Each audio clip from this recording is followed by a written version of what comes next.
el papá del que sería. Y entonces ahí sí podría insertar muy rápida y velozmente. Pero eso tiene sentido con árboles. Ahora, el sacrificio de eso es que esta interfaz ya pierde su ortogonalidad, pues. O sea, estaría muy atada a esa idea de árboles. Entonces, bueno, eso es parte del arte de... Pero eso ya no es algoritmo, sino ya sistemas, ¿no? O ingeniería de sistemas, ¿no? Y por eso pongo acá estas dos declaratorias, ¿no? La sintaxis varía también. Eso es interesante, ¿no? Y la semántica, acabamos de hablar de eso también. Bueno, hay un punto que les va a aparecer en muchas bibliotecas, que es la comparación genérica, ¿no?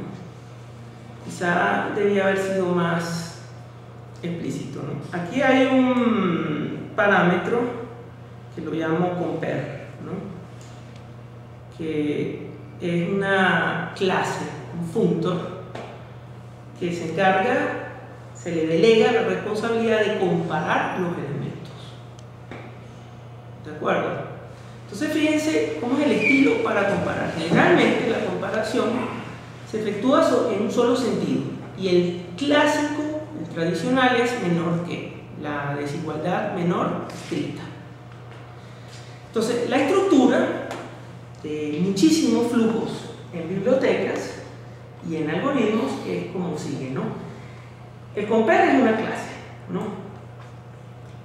Esa clase es ahora, eso es reciente, desde octubre del año pasado, se pasa de parámetro al constructor en caso de que se trate de otro functor, o se le pasa de parámetro a la función.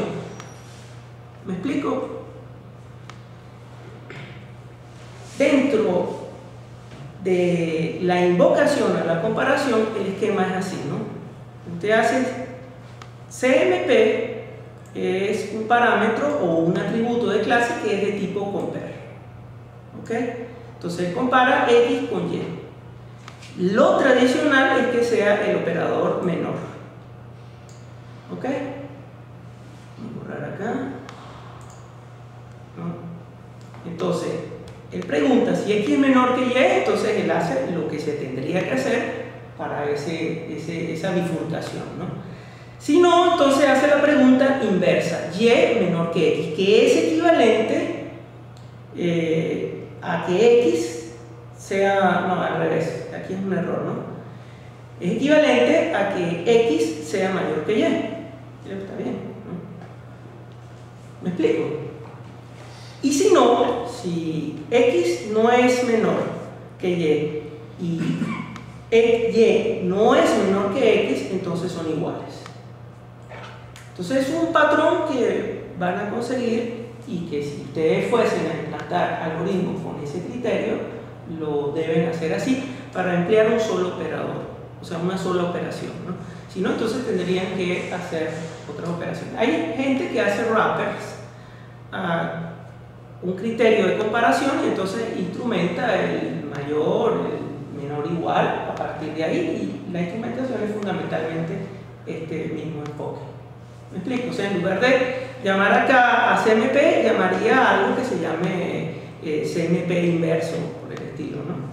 Pero entonces ahí tienes que pasar de parámetro también el criterio de comparación. Depende del estilo, ¿no? Lo que he visto mucho y que se usa mucho en la librería de Java es que son funciones que retornan 0, menor que 0 o mayor que 0. Ok. Esta, generalmente, el contrato es a través del operador paréntesis, ¿no? Y es un boolean. Ese es básicamente el contrato, ¿no? Que esto es más fácil de entender, porque con los otros siempre me pierdo en lo personal. Bueno, esto también mucha gente se pierde, por eso es que me pareció importante poner esta transparencia, ¿no? Bueno, en octubre se modificó, ya se estandarizó un C++ nuevo. No es que ha cambiado el lenguaje, ¿no? Se ha extendido, o sea, todo lo que han hecho sigue funcionando, ¿no? Pero entonces ahora por todas partes usted encuentra que ya el constructor de un contenedor recibe el comparador. Antes no. Eso tiene ventajas muy interesantes, ¿no? No se colocaba antes porque había muchos problemas de desempeño que se resolvieron ya en C++11, ¿no? Pero eso tiene una ventaja, y es que uno puede, dentro de la comparación, guardar estado. Como es una clase, uno guarda estado. Entonces, usted podría guardar estado que sea pertinente a la acción de comparar.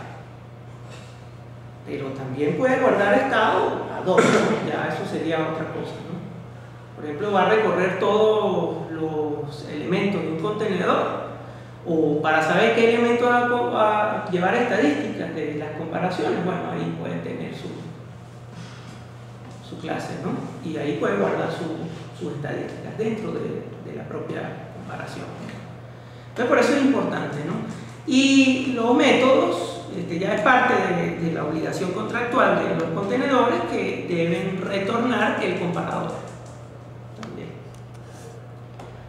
Bueno, yo les doy un ejemplo acá en la biblioteca de aquí de un contenedor, ¿no? Y ahí conocen un poco mi estilo. Esto dim es de dinámico, set es de conjunto y tree es de árbol, ¿no?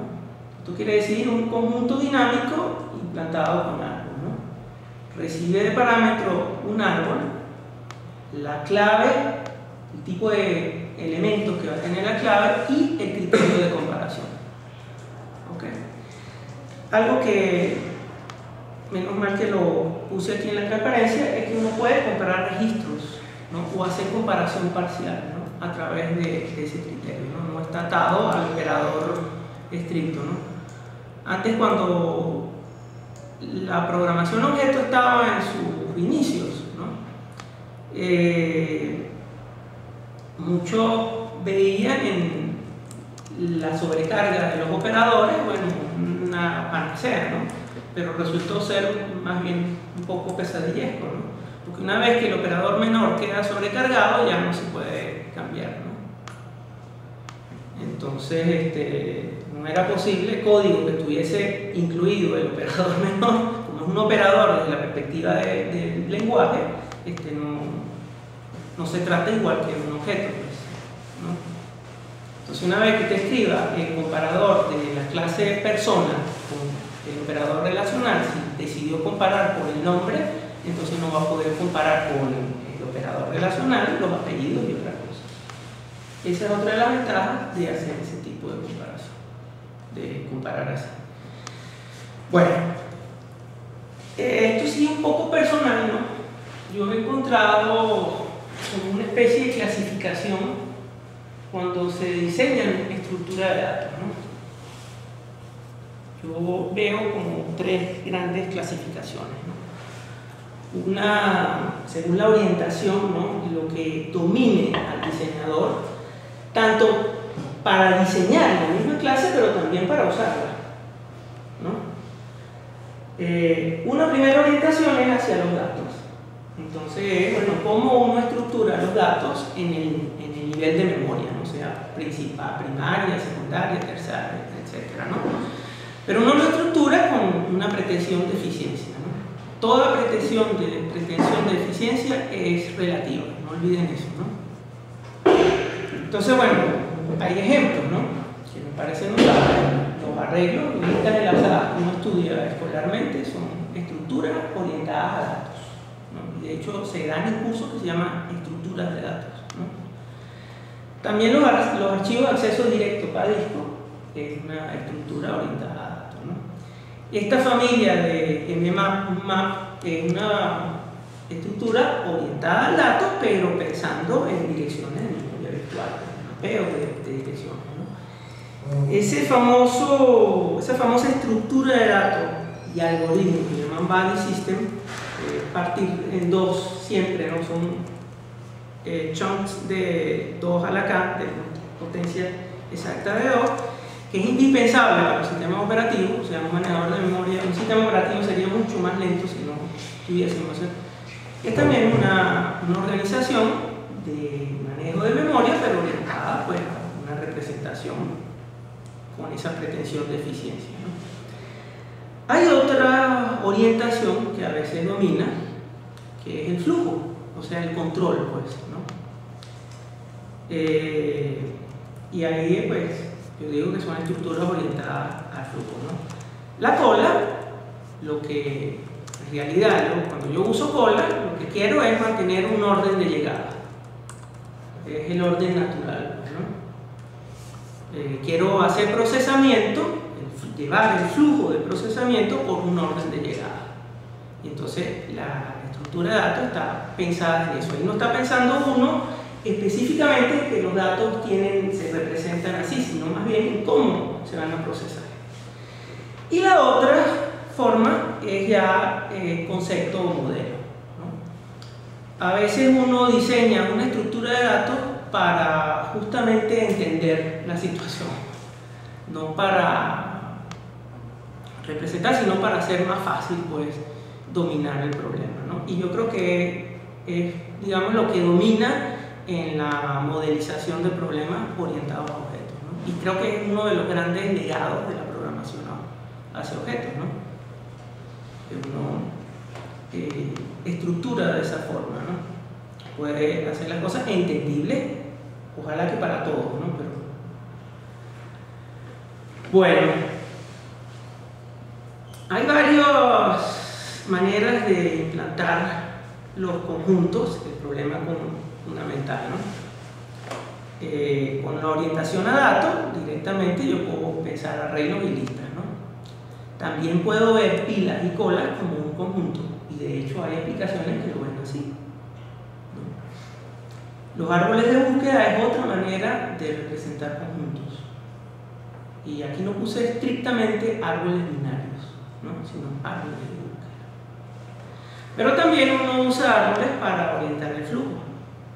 Ya los heaps, uno orienta el flujo acorde a una cierta prioridad, ¿no? Ya no es el orden de llegada, pero uno prioriza algo, ¿no? Hay también estructuras que soportan conjuntos que yo las llamo pseudo aleatorias, ¿no? Porque se estudian con modelos aleatorios de aleatorización, pero en realidad no son aleatorias, ¿no? También lo hubiera podido colocar acá, uno puede hacer conjuntos ya aleatorios. Hay un tipo abstracto de datos en esta biblioteca que es conjunto aleatorio y se usa muy a menudo en muchas partes, ¿no? O sea, usted inserta conjuntos, pero cuando va a sacar uno, quiere sacar uno al azar. Entonces, eso es bastante importante a veces en grafos, ¿no? Para recorrer grafos, para algunos algoritmos de grafos también puede ser bastante importante, ¿no? Algunas específicas orientadas a la situación se me ocurrieron cuando estaba escribiendo esto, algunas de la geometría que estuve repasando ligeramente hace poco, ¿no? Quadrit y Cadetrit. Y algunas son también para un tipo específico de almacenamiento, ¿no? Aquí en la ULA se estudió y se dominó muy bien y gloriosamente, diría yo, una lástima que se haya perdido ese patrimonio, los árboles, un montón de estructuras de árboles para almacenamiento secundario, ¿no? Bueno, toda la semántica puede cambiar ligeramente, ¿no? No es que el cambio es drástico, ¿no? Pero según el esquema o estructura que usted esté usando. Y la sintaxis también, ¿no? Aquí pongo dos ejemplitos, ¿no? En insert, en las pilas, se le dice push. En las colas se le dice put. ¿Ok? Por portabilidad, esas cosas, uno le escribe también el insert, ¿no? Y el put también. El push no lo he visto en todas, ¿no? Pero put sí lo coloca en los contenedores, ¿no? Bueno, esto es un repasito de algunos objetos. Ustedes no van a usar casi ninguno, usarán de repente, si alguno decide irse por un proyecto, ya establecimos las reglas de eso, ahí hay usar alguno, no tiene que usarlo, no se asuste por la cantidad, ¿no? En la biblioteca del curso hay varios sabores de arreglos. Tengo arreglos de bits, ¿no? Arreglos dinámicos, pilas instrumentadas con arreglos. Acuérdense lo de la transparencia que les estaba diciendo, ¿no? No es lo mismo que usted declara array stack y sí, ahí perdió un poco sacrifica un poco de portabilidad, entre comillas, ¿no? Ortogonalidad, diría yo, ¿no? Pero usted sabe ya que implantando una pila con un arreglo es mucho más eficiente que implantándola con una lista. Y eso creo que es un conocimiento importante, ¿no? Son cuestiones de estilo, ¿no? También sería una pila implantada con listas, ¿no? Análogamente con la cola, perdón, ¿no? Aquí tengo un conjunto implantado con un arreglo dinámico y aquí tengo un conjunto aleatorio, que es el que les había comentado, ¿no? Inserta, como sea, y cuando va a sacar, lo sacas al azar.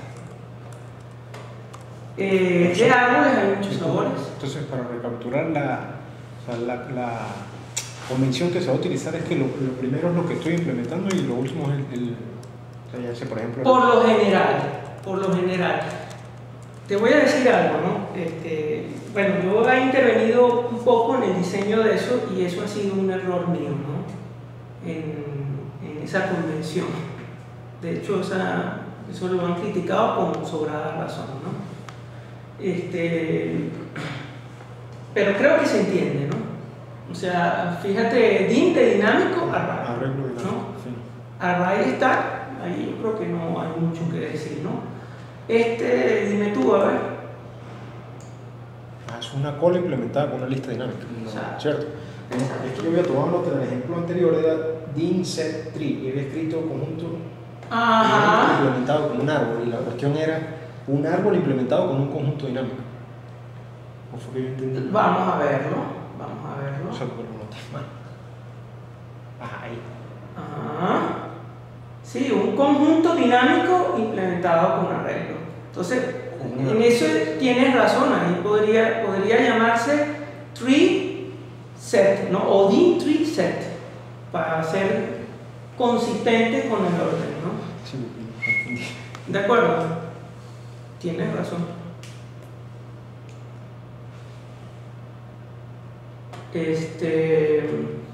Bueno, aquí está el DIN set tree, que por cierto, pues ahí estaba, ¿no?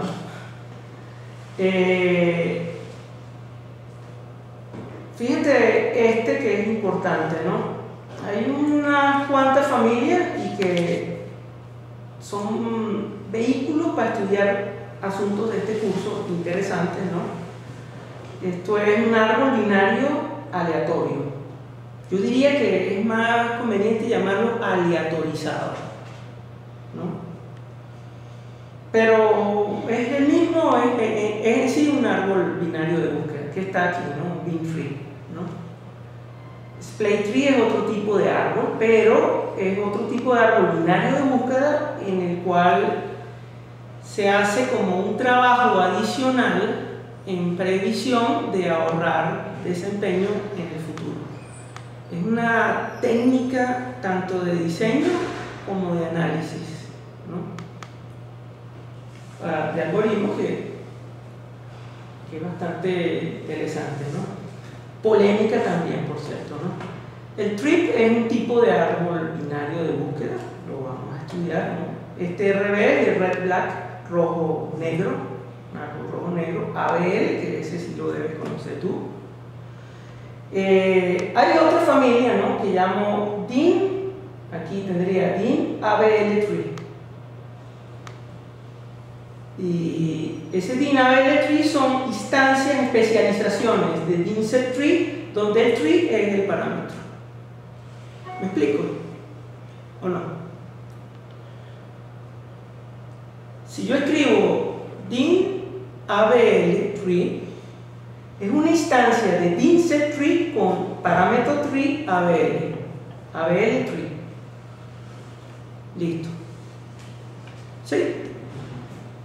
¿Qué pasa? Que los árboles en la biblioteca se manejan como a bajo nivel.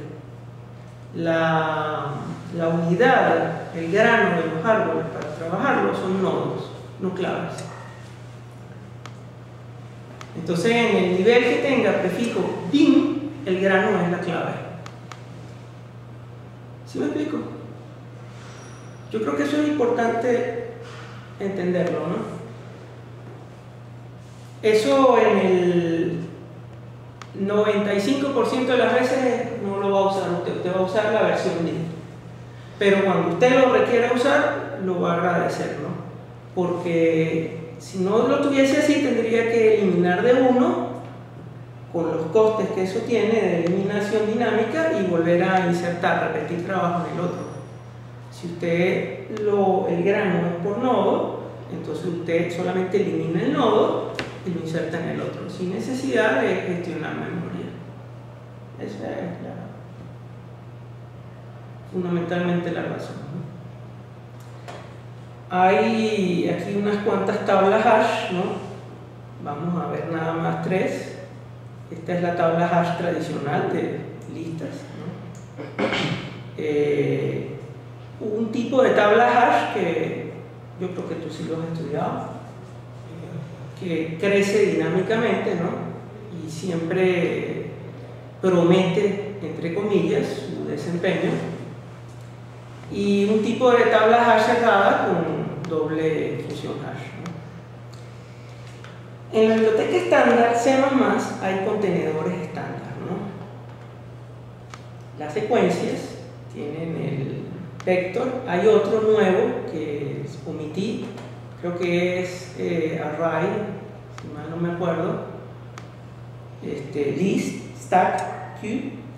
Forward list es uno nuevo. Olvidé aquí omití aquí los corchetes angulares, ¿no? Este es un tipo nuevo del C++ 11 de queue.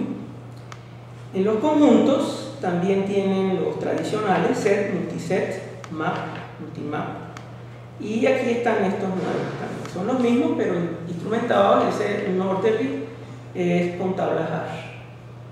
Un conjunto ya es estándar, no sé si no está acá, ¿no? Bueno, en la biblioteca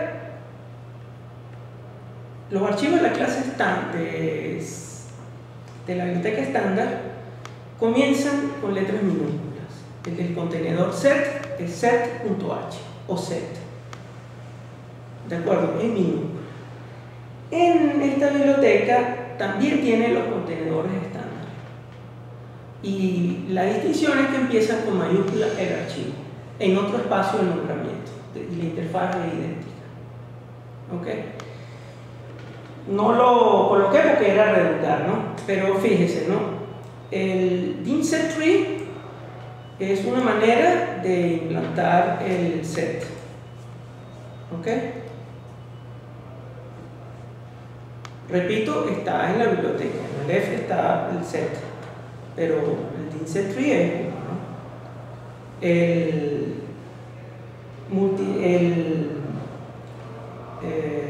El conjunto desordenado, que es esta tabla hash, exactamente esta, ¿no? También está exportado, ¿no? O sea, lo puede usar y puede incluso comparar su desempeño, ¿no? ¿Algo más que deba decir acá? Bueno, en estas interfaces ya ahí eso tiene una implementación intrínseca del sabor que sea el que escribió la versión de la biblioteca, y usted queda atado, ¿no? En este mundo usted puede hacer lo mismo o puede escoger con qué estilo lo va a hacer. Bueno, aquí vamos con el primer conjunto de ejercicios, ¿no? Estos son ejercicios que le había dicho en jueves pasado que eran como para prepararnos, ¿no? No sé si los discutimos o se los dejo colocados ya, ¿no? Hay uno que creo que es importante, que es este, ¿no? El cuarto. O sea, asumiendo la interfaz set, ¿no? Que ya vio en el diagrama UML, ¿no? En la clase UML, extraiga el segundo cuartil. El segundo cuartil y cae el conjunto en cuatro. Entonces, el primer cuarto, el primer cuartil, el siguiente, el segundo cuartil. Entonces, ¿cómo extraigo yo el segundo cuartil? ¿De acuerdo? Esa operación, ese ejercicio creo que es importante hacerlo y resolverlo a nivel de la interfaz. Olvídese de la estructura de datos, ¿no? Toma la interfaz y entienda cómo se hace, ¿no? Bueno, también acá esta creo que sí es sencilla, pero se las dejo de todas maneras, ¿no? Los dos primeros, cómo obtengo el tercer menor elemento, o pudiera decir el décimo. Tengo 1 millón de elementos, pero yo quiero saber cuál es el décimo menor o el décimo mayor, o sea, el décimo antepenúltimo, no sé cómo se dirá, ¿no? Ok. Esta pregunta también es interesante, ¿no? Si set contiene datos estructurados, que son registros, ¿cómo buscar un elemento dada una clave primaria que está dentro del registro, ¿no? Entonces, ¿cómo hago para buscar por cédula, ¿no? Si tengo el dato persona, ¿no? Y hay algo que no expliqué, eso era lo que me quedaba pendiente de esta transparencia, ¿no? Eso viene de la matemática, ¿no? Con set no se pueden repetir elementos. Con multiset se pueden repetir. ¿De acuerdo? Map, voy a necesitar la pizarra.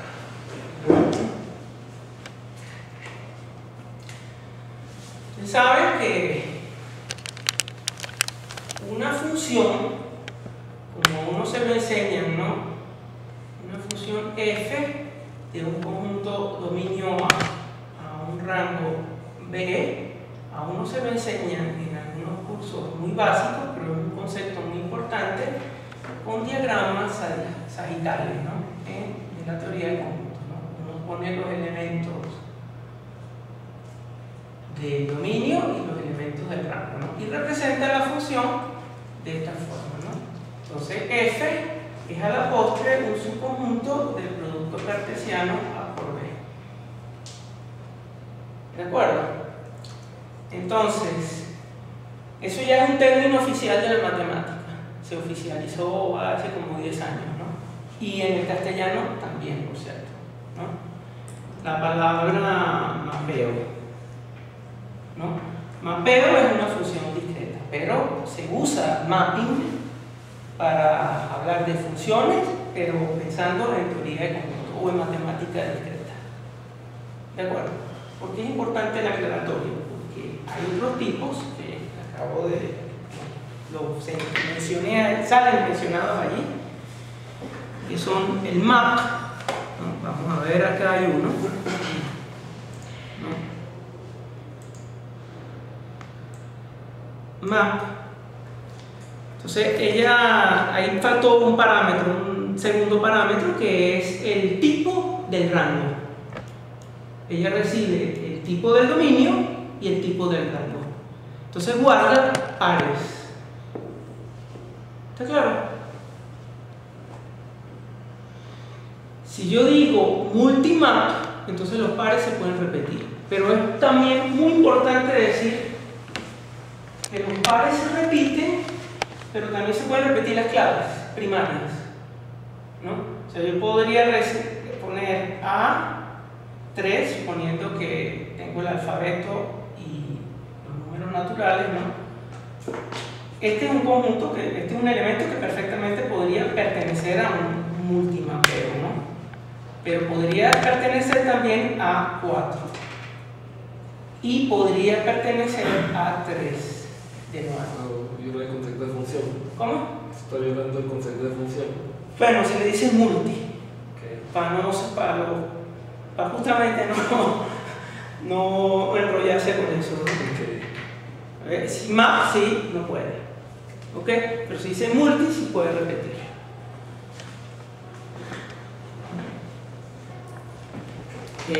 A veces se requiere. Implementarlo es un buen ejercicio. Entonces, ¿por qué recordé decirle por esta última pregunta? ¿Cómo implemento mapeos con el tipo set? Casi la respuesta está escrita allí. ¿Ok? Lo cual también pues habla del diseño de las bibliotecas, pues, ¿no? ¿Está clara la pregunta? ¿No tiene nadie una duda? Okay. Bien. Vamos a hablar ahora de las secuencias, ¿no? Y vamos a empezar con las secuencias de datos, ¿no? Esto es una banalidad, dirán mucho, pero yo creo que es muy importante repetirlo, ¿no? Sobre todo porque se desdeña mucho el arreglo. El arreglo es la mejor estructura de datos que se dispone actualmente, ¿no?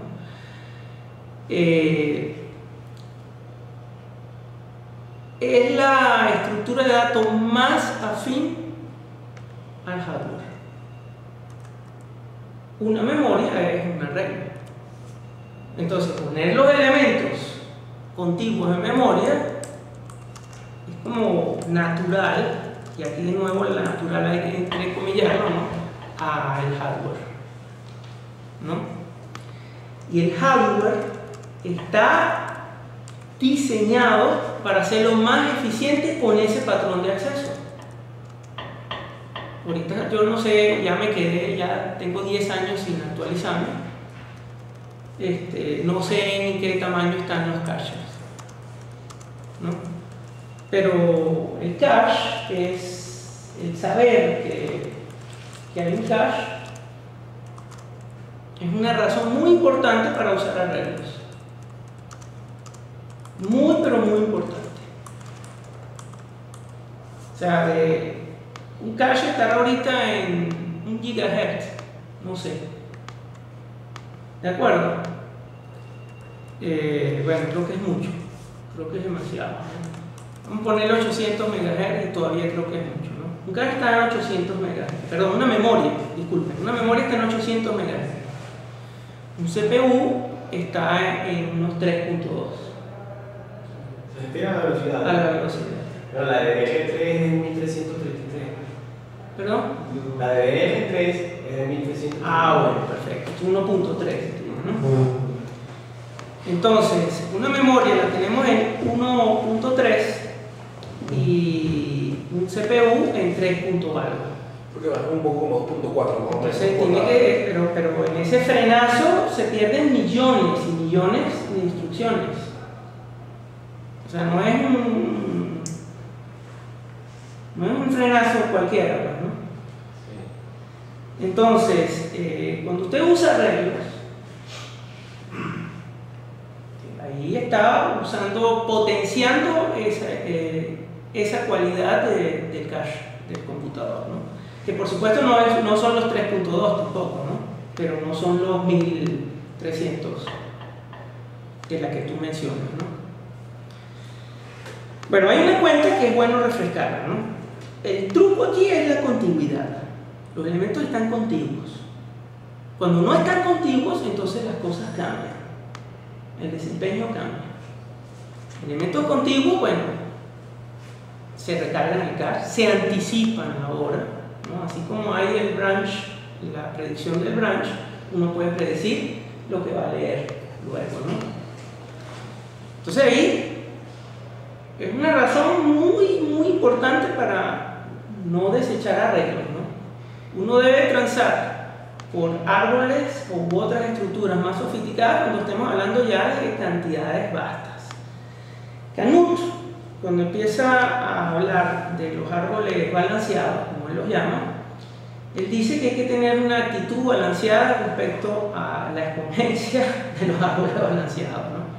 Y que esa actitud debe ser que tienen que ser muchísimos datos para que valga la pena usar árboles equilibrados, ¿no? Bueno, ¿cuáles son los cons, como le dicen a los arreglos, ¿no? El primero, que ¿cuánto es la dimensión? No siempre se sabe, ¿no? Como uno no sabe muy a menudo la dimensión, entonces muchas veces hay fragmentación. Es decir, si usted tiene un arreglo de 1000 elementos, pero solamente utiliza 500, usted tiene una fragmentación de 500, o sea, 500 celdas que no usa. ¿Ok? Con los 64 bits ahora, que eso llegó para quedarse, ¿no? Bueno, y los discos monumentales que tenemos en cantidad,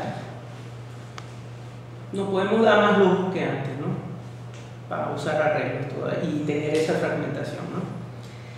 Pero hay otro problemita que sí es importante, ¿no? Y ciertamente también es grandemente mitigado por los 64 bits de ahora. Que mientras más grande sea el arreglo, entonces es más probable que falle encontrar un espacio de memoria contiguo donde quepa un arreglo. ¿Me explico eso? No es lo mismo hacer un nuke de un arreglo de 100 elementos que uno de 1.000.000. El de 1.000.000 va a tener mucha mayor probabilidad de fallar.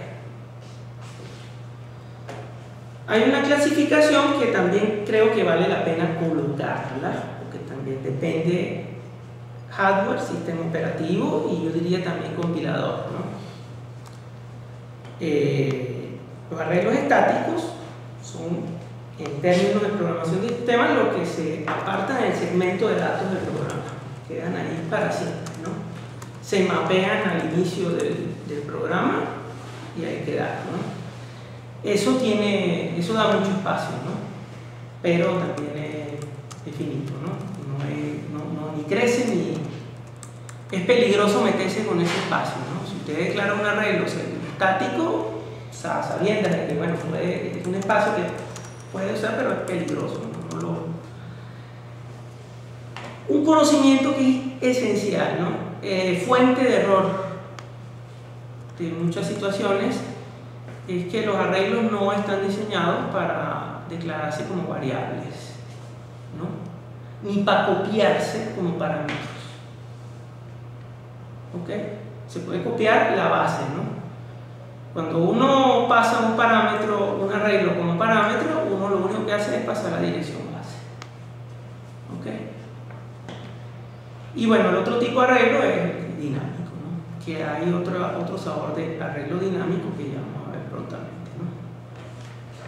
Hay una cosa también importante, y esto ya estoy casi seguro de cuál va a ser el proyecto que va el próximo jueves. Es un proyecto sencillo, esto hay que saberlo, ¿no? Muchas veces uno maneja conjuntos con este enfoque, ¿no? Esta zona azul representa el conjunto. Entonces, si voy a añadir un nuevo elemento, lo añado por acá. ¿Ok? Si voy a quitar uno, lo podría quitar por acá. ¿Ok? Entonces, con ese enfoque, esta zona azul va desplazándose, ¿no? Y llega un momento en que llega al término.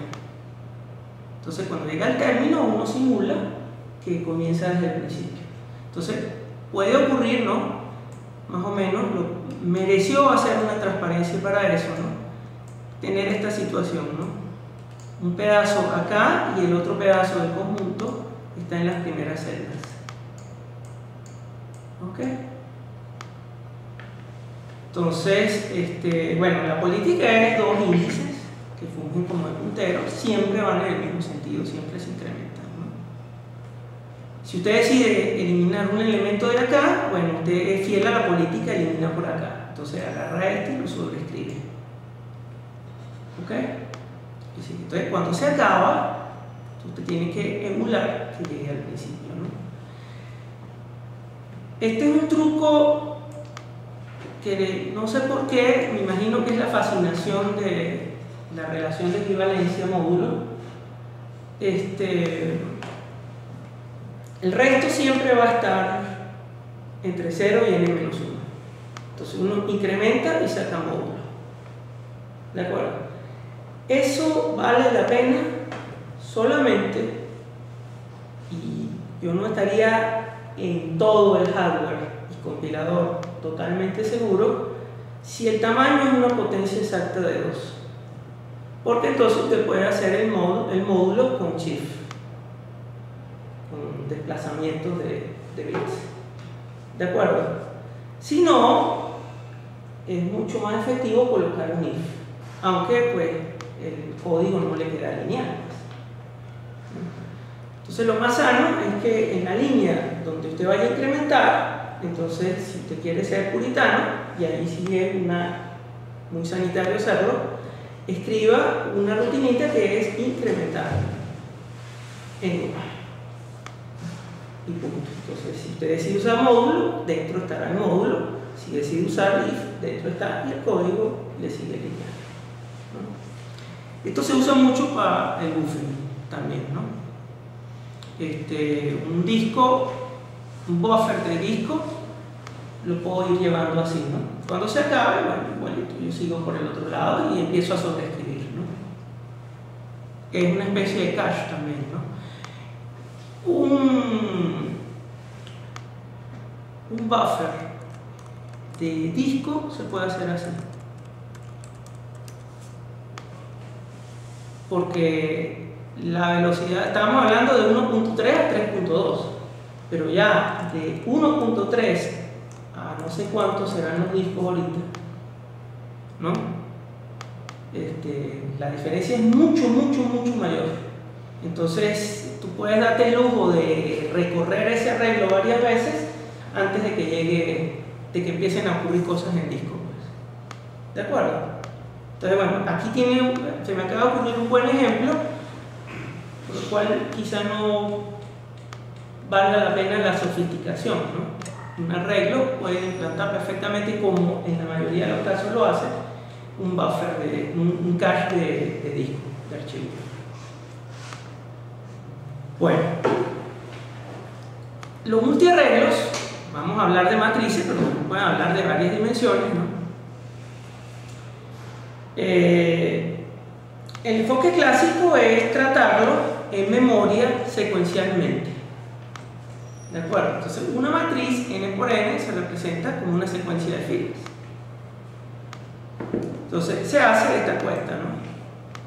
Se multiplica la base, se le suma a la base el producto de i por el tamaño de la fila más j por el tamaño de cada elemento, ¿no? Entonces, ahí tiene la dirección del elemento i, j. El elemento en la fila i, columna j, ¿no?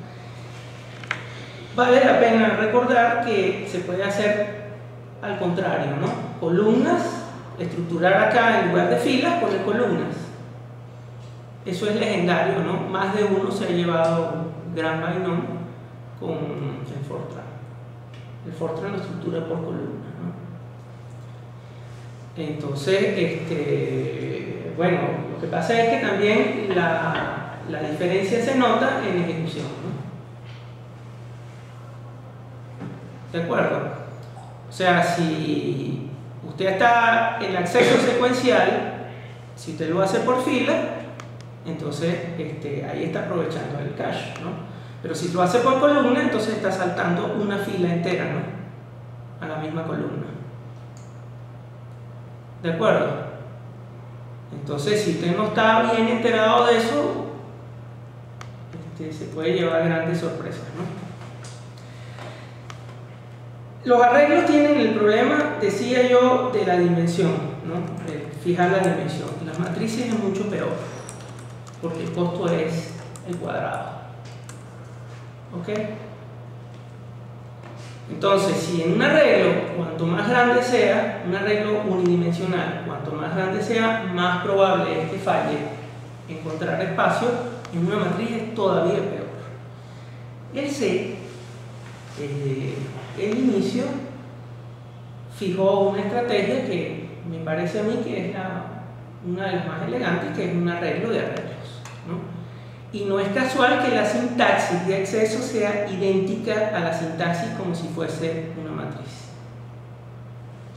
¿Ok?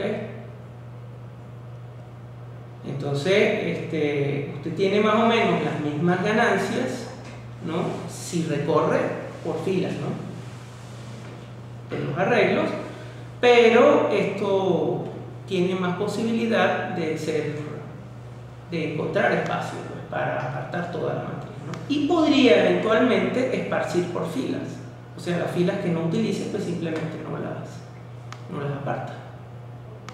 ¿Ok? ¿Se entiende esto?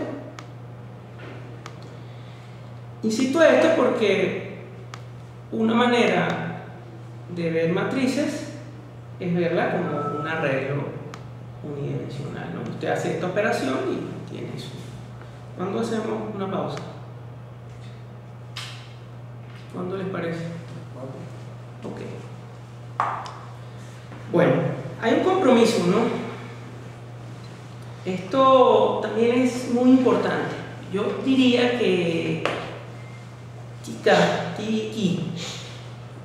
Perl, Python, Ruby no existirían si no se les hubiese, si hace años este Larson no hubiese creado esta estructura de datos,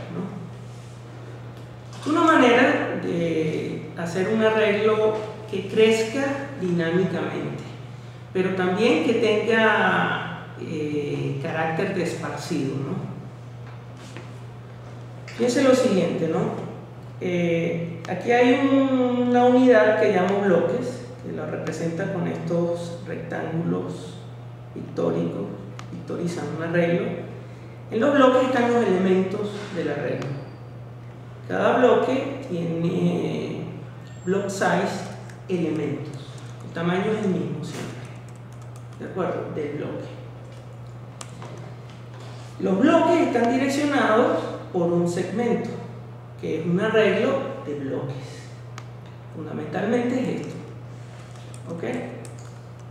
Pero como es altamente dinámico, se utiliza un tercer arreglo de segmento que se llama directorio.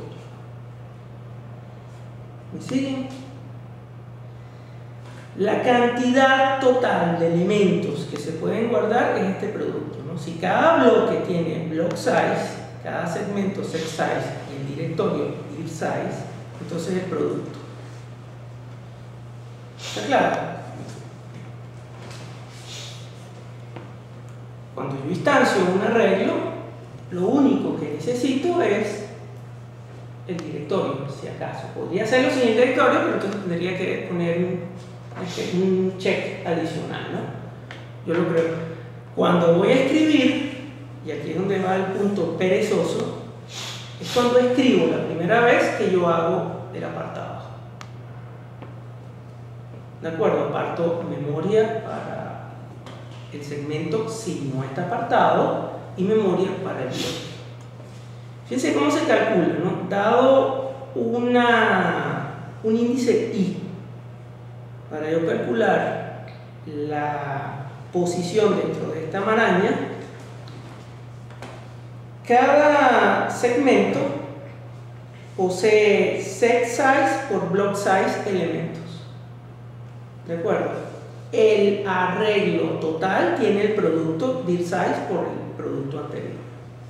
Entonces lo que hago es que divido el índice de acceso por lo que alberga todo un segmento, o sea, que es esta cantidad de elementos. ¿De acuerdo? Entonces eso me da cuántas posiciones de set size por block size están comprendidas antecedidas en el i, y es la dirección en este directorio. De ahí hay sobra un resto. ¿Ok?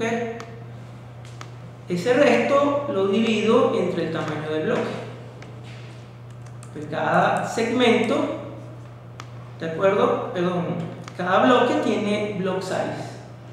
Entonces, ese resto lo divido entre el tamaño del bloque y me da la dirección dentro del segmento. y el resto de esta división me da la dirección dentro del bloque. Creo que me equivoqué, dije esta es la dirección dentro del segmento y el último, esta operación es la dirección dentro del bloque. ¿Está claro?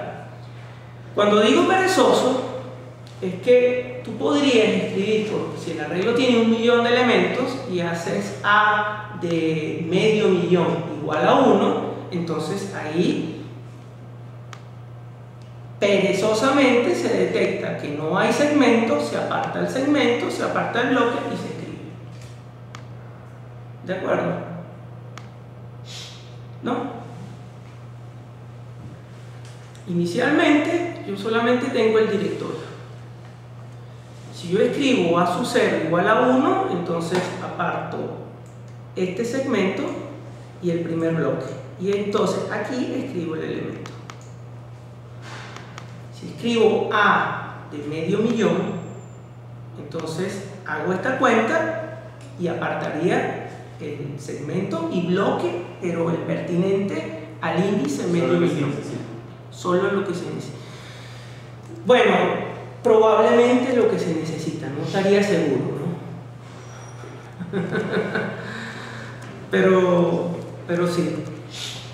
¿Cuál es la ventaja? Que esto lo podría manejar sin que esta parte ocupe espacio.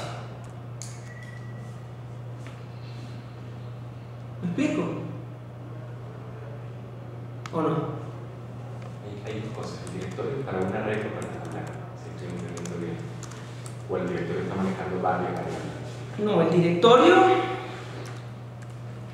o sea, cada arreglo dinámico tiene un directorio. Entonces, independientemente si tengo un solo elemento en el arreglo, por ejemplo, tengo un directorio completamente vacío. Okay. Sí. Hay un pago, ¿no? Por eso, que es el directorio, el segmento y el bloque. Pero uno puede jugar con estos tamaños. Ahora, ojo con una cosa, ¿no?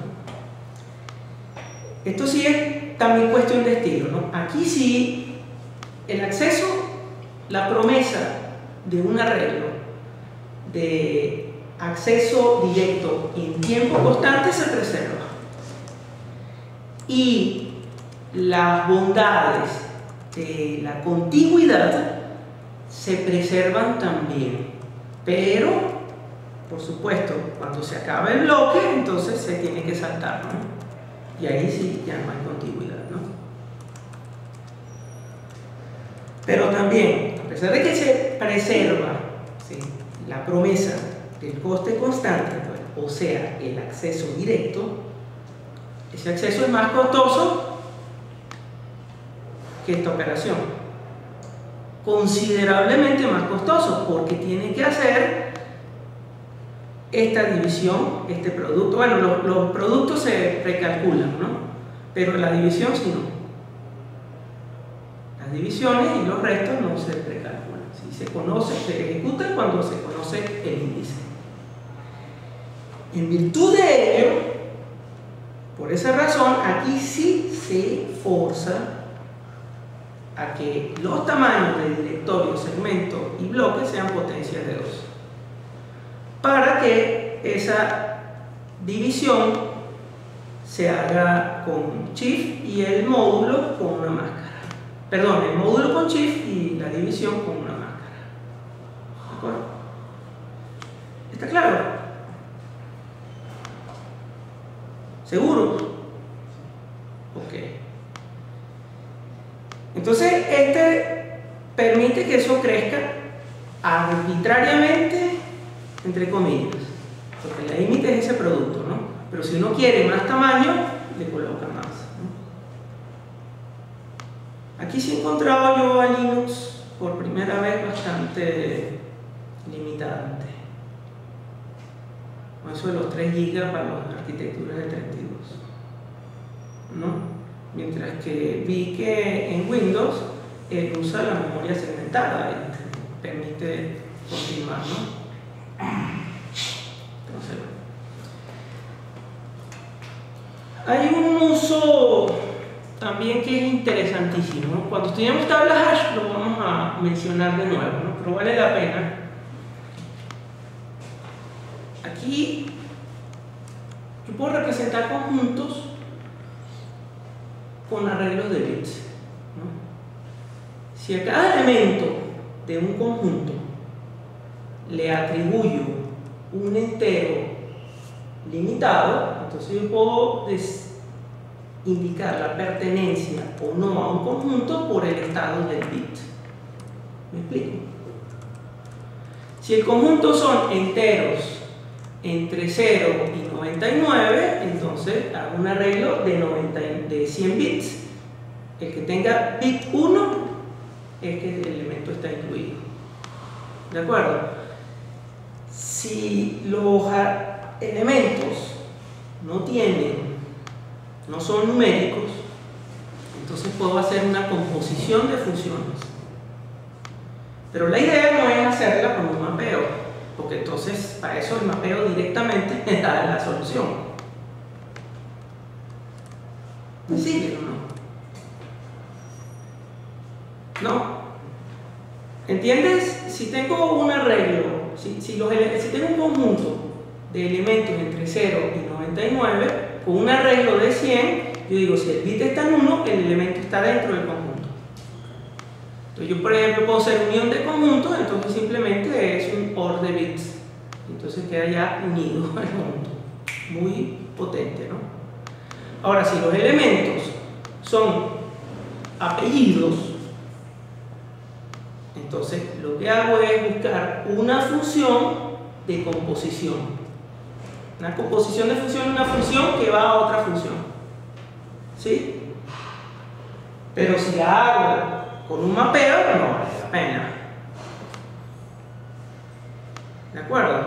Es una función que recibe el apellido tuyo, que no lo recuerdo, Vivas, y me retorna el número. ¿De acuerdo? Sin usar un mapeo. Entonces, eso se usa muchísimo, por ejemplo, para hacer crawling. Si ahorita quiero empezar a pasear por web, yo quiero repertoriar y clasificar los sitios web según algún interés, ¿no? Pero yo tengo que buscar una manera de no volver otra vez a llegar a los sitios que ya visité. ¿De acuerdo? ¿Sí? Entonces, cuando yo entro a un sitio por primera vez, yo invoco a una función de composición que ve la página web un poquito, agarra algunos pedazos de la página web y me da un número. Y marco el 1 allí. Entonces, cuando vuelvo a repetir, si desde otra página me vuelvo a caer en esa, entonces ahí va a estar ya el 1 en ese arreglo de bits. Y me voy a evitar volver a repetir la página. Pero esa función tiene que garantizar que dos nombres distintos, en el caso del apellido, dos apellidos distintos, no generan el mismo resultado. Y además que el rango de corto y... ¿Cómo una cosa? O sea, si por ejemplo, poniendo dos ejemplos, ¿no? Gutiérrez y Pinzón, ambos apellidos, esa función de composición en ambos casos genera 5, yo no puedo diferenciar. No. Okay. O sea, tengo que garantizar que esa función de composición... No.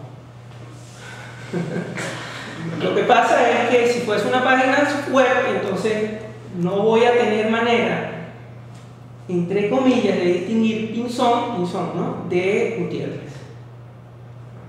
Pero lo que hago es que recorro una vez con una función y después vuelvo a dar otra vuelta con otra función.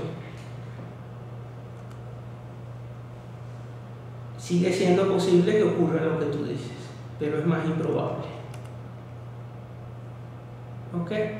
Esa es la técnica de facto para la escala, para la intratabilidad. Sin eso no navegáramos, no existiera Google. O se quedara en eso, o sea, se consumieran mucho más sitios, estarían mucho más computadores calientes. Ok. Bueno, eso es hash, para ser más cristiano, ¿no? No sé si está correcto decir cristiano acá, ¿no? Profe, disculpe que te interrumpa. Cuando Demian es tu nombre, mi nombre es Antonio, ¿cómo estás? Mucho gusto. Cuando Demian habló de ese problema, me vino a la mente en criptografía se usa mucho eso, ese tipo de funciones que son las funciones de una sola vía, las funciones hash. Y claro, usted bypassó la posición de que, lo que está diciendo Demian, de que va a ocurrir eso se llama colisión, utilizando otra función hash. En esa segunda vuelta va a utilizar otra función hash, pero en teoría, si esas funciones de una sola vía cumplen ciertas características, pues no deberíamos encontrar esas colisiones. Es que bueno, eso es la probabilidad, la teoría de probabilidades se aplica allí para dar una confiabilidad de cobertura. Si tú lo ves como un grafo, quizás sea más apropiado, ¿no? O sea, yo voy a recorrer un grafo, pero el grafo es tan grande que no tengo espacio para tener la tabla, o sea, para guardar cada nodo. Que, bueno, el web, un grafo, ¿no? Entonces, yo quiero recorrer el grafo, ahí fijo mi criterio en profundidad, en amplitud, aleatorio, en prioridad, etc. Pero la idea es encontrar un juego de funciones que me den una cobertura con una confiabilidad de un 95 o 97%. Y se hace. Eso fue un descubrimiento que vino del mundo de los protocolos, por cierto. Se le llama supertraza. Entonces, el mundo de los protocolos se parece mucho, es teóricamente el mismo problema, ¿no? Uno tiene un conjunto de máquinas de estado finito y simula su ejecución. Pero la simulación de ejecución de las máquinas de estado finito es exponencial. O sea, la cantidad de estados globales es exponencial. Entonces no te da para guardarla en una tabla. Entonces, en principio se creó esa supertraza, o sea, una tabla hash de bits para, bueno, tener más estados, pero de todas maneras explota. Entonces, lo que se decidió, pues, y en eso hubo un estudio teórico, 20 años ya llevamos en eso, es tener un juego, pues, de funciones hash para recorrerlo. Entonces, mucho menos espacio y casi igual de efectivo. O casi igual de efectivo no, se podría decir igual de efectivo en la mayoría de las veces. O en la expectativa, para hablar más probabilísticamente. Bueno, ese tipo existe en la biblioteca, en Aleph, con Dyn-Array como backend. En la biblioteca estándar C++, la mayoría de implementaciones que yo he visto son arreglos contiguos, pero no las conozco todas. ¿Ok? Bueno, vamos a hacer la pausa. Yo bajo a Odef. ¿Tú preguntas por casualidad? No, lo más probable es que sea eso. Ok.